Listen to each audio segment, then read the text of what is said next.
Semoga Anda dalam keadaan tetap sehat dan tetap semangat di tengah pandemi yang terjadi pada saat ini. Baik pelajar sekalian, hari ini proses pembelajaran kita adalah tentang worksheet, ya, tentang worksheet. Harapan Bapak Anda dalam keadaan fit dan tetap semangat karena pembelajaran hari ini agak cukup berat, tapi saya yakin dan percaya Anda bisa mengikuti dengan baik dan benar.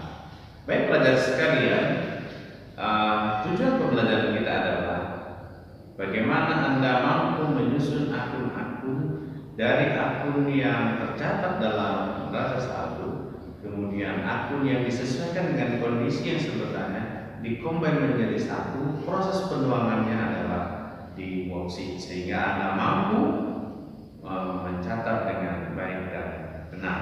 Itu tujuan pembelajaran kita hari ini. Namun sebelumnya, siswa sekalian, Bapak ingatkan tentang sebelum kita membuat worksheet, maka kerangka kita adalah membuat jurnal penyesuaian. Apa itu jurnal penyesuaian? Jurnal penyesuaian adalah catatan-catatan yang memang belum benar maka dibenarkan, yang memang salah dibuat menjadi catatan yang baru sehingga catatan ini membuat sebuah kebenaran.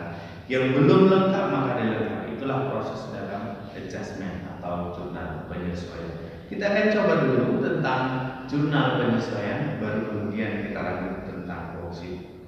Baik pelajar sekalian, ayo tetap semangat dan tetap optimis mengikuti proses pembelajaran hari ini dengan baik dan semangat. Baik, terima kasih anak-anak sekalian. Ayo kita mulai proses pembelajaran kita hari ini. Baik pelajar sekalian, jurnal penyesuaian itu adalah jurnal yang mencatat tentang kegiatan-kegiatan transaksi yang memang salah dalam pencatatan atau akun yang belum tercatat. Semua itu dituangkan dalam jurnal penyesuaian. Dalam hal ini kita akan bedakan antara perusahaan jasa dengan perusahaan dagang. Baik, di sini dapat kita lihat ada beberapa akun yang perlu dicatat dalam jurnal penyesuaian. Yang pertama adalah persediaan barang dagangan. Yang kedua adalah pendapatan diterima di muka atau deferred revenue. Kemudian yang ketiga pemakaian aktiva tetap. Kemudian yang keempat adalah pemakaian perlengkapan. Dan yang kelima adalah beban dibayar di muka. Kita mulai dengan poin yang pertama, yaitu persediaan barang dagangan. Nah, persediaan barang dagangan merupakan ciri khas jurnal penyesuaian yang hanya ada pada perusahaan dagang. Persediaan barang dagangan terdiri dua komponen, yaitu persediaan barang dagangan awal dengan bentuk jurnal yang ada dan persediaan barang dagangan akhir, di mana nilai akhir yang muncul dalam satu periode pembukuan. Nah, perlu saya tegaskan bahwa metode yang kita gunakan dalam bentuk jurnal penyesuaian ini adalah metode ikhtisar laba rugi, sehingga di dalamnya muncul komponen ikhtisar laba rugi. Ada metode lain yang bisa digunakan, yaitu dengan metode harga pokok penjualan. Berarti komponen-komponen yang demikian berkaitan dengan nilai harga pokok penjualan. Bagaimana caranya? Tentu dengan memunculkan item harga pokok penjualan, bukan ikhtisar laba rugi. Mohon diperhatikan contoh berikut ini, di mana persediaan awal 25 juta dan persediaan akhir 20 juta. Bagaimana jurnal penyesuaiannya? Nah, maka jawabannya demikian, agar mohon diperhatikan bagaimana untuk persediaan awal dan bagaimana untuk persediaan akhir. Baik, yang kedua adalah pendapatan yang masih harus diterima. Ini biasanya berkaitan dengan piutang bunga. Maka bentuknya adalah piutang bunga pada pendapatan bunga. Mohon diperhatikan contoh berikut ini. Yang ketiga adalah penyusutan aktiva tetap. Nah, perlu kita ketahui bahwa aktiva tetap itu bisa peralatan, bisa gedung, bisa mesin, bisa kendaraan. Jadi bentuk jurnalnya adalah beban penyusutan pada akumulasi penyusutan.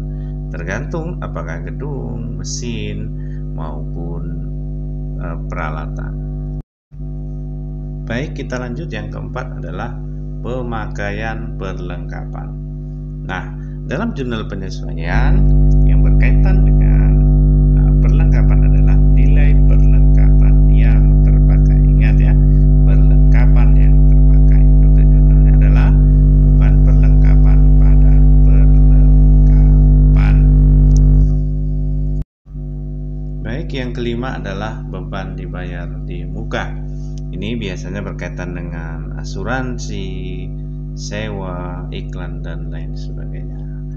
Biasanya bentuk jurnal penyesuaiannya adalah beban asuransi atau sewa atau iklan pada iklan atau sewa dibayar di muka. Nah, ada satu contoh, mari kita sama-sama lihat dengan seksama. 1 Agustus dibayar nilai asuransi untuk 1 tahun ke depan 2.400.000. Maka beban jurnal penyesuaian adalah beban asuransi senilai 1 juta dan asuransi dibayar di muka senilai 1 juta. Dari mana angka 1 juta? Maka proses perhitungannya adalah Agustus, September, Oktober, November, Desember, yaitu 5 bulan. Baik siswa sekalian, Bapak harap Anda bisa memahami apa yang Bapak sampaikan. Sebagai kajian kita dalam, silakan Anda perhatikan baca ini dengan seksama. Nah, berikut adalah data-data penyesuaian. Mohon pada kita semua agar menyimak dan memahami data-data penyesuaian yang ada 6 poin ini. Dan tugas Anda adalah mencatat data-data penyesuaian ini ke dalam jurnal penyesuaian. Baik, selamat mengerjakan tugasnya. Mudah-mudahan Anda bisa menjawab dengan baik. Sebagai acuan, mohon dibuka bukunya halaman 139 sampai dengan 140. Terima kasih kepada Anda sekalian yang telah mengikuti proses pembelajaran dengan baik dan benar.